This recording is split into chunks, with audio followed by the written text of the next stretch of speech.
All right, so the Seven Habits class on Cherry Street was awesome. Each week we would cover one habit, um, and for a person who thought they knew everything, even as beginning taking the course, I still thought I had all the answers. And Stephen Covey talks about having an aha moment, and I had mine pretty early, where you realize that you don't know everything, and my whole thought process changed, and how my whole approach to things changed with this class. It really put things in perspective.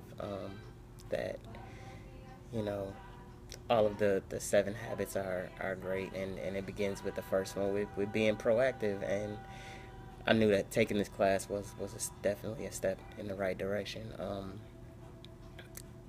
The speakers were great, and they really touched us, as to know that these people were really high important people, to take their time out to come speak to us, so that they can Who, change our who in lives. particular, Oh man, or two or three?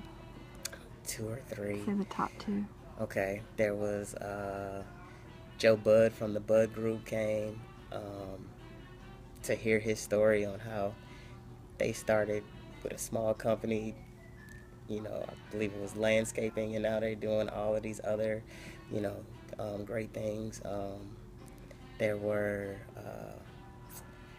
oh man, the speakers. You taught me about Cameron Kent. Yes, Cameron Kent. That was real. He's a local celebrity, and to know that he was taking his time out to come speak with us, and then to still go be on the news later on that night, and to hear about how busy his schedule is. And it shows that successful people really do apply these seven habits, whether they read the book or not. That the habits that are in this book, they are really applying them to their lives, and that was one of the common things that all of the people had. How did it impact your thinking? Oh well, I definitely had a paradigm a paradigm shift.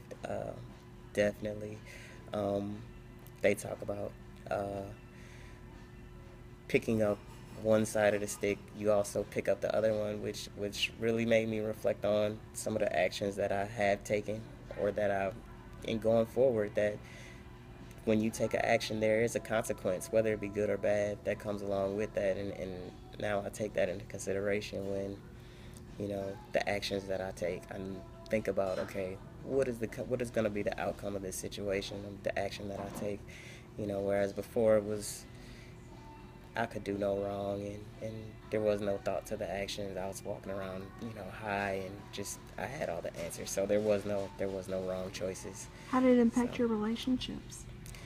oh well, there was the one chapter of the book that really hit home, with the seek first to understand, then to be understood. Definitely strengthened all of my relationships in my life, with my mom, with my wife, my other family members. Even being incarcerated, it definitely helped to, you know, not let situations escalate when you seek to understand where somebody is coming from. And when you genuinely listen to somebody to understand where they're coming from and what they're trying to say, then they almost take one step closer towards you. When now they know that you're fully engaged, and you listen to what they have to say, and now they're so much more perceptive to what you have to say. So, So what's happened since you've gotten out? so since I've gotten out, I got out in November of 2013. Um, Finding a job was tough, online, filling out applications, and I stumbled upon a job at Del Monte, fresh cut facility out in Whitsett.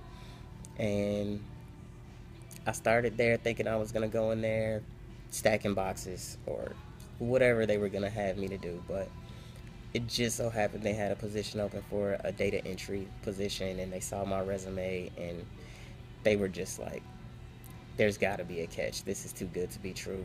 And, you know, it was through a temp agency, so I told the temp agency about my situation, but the supervisors that interviewed me, they didn't know. If they asked, I was going to tell, but they didn't ask. So I started with the temp agency, and they were so impressed by my work ethic and everything. So 3 months later, they offered me a position with Del Monte. I knew it was going to be a challenge getting hired on as a felon, but I had a lot of favor, and I just had my goals in mind, and thinking when and all of that, and they did hire me on in March of 2014 with that same position.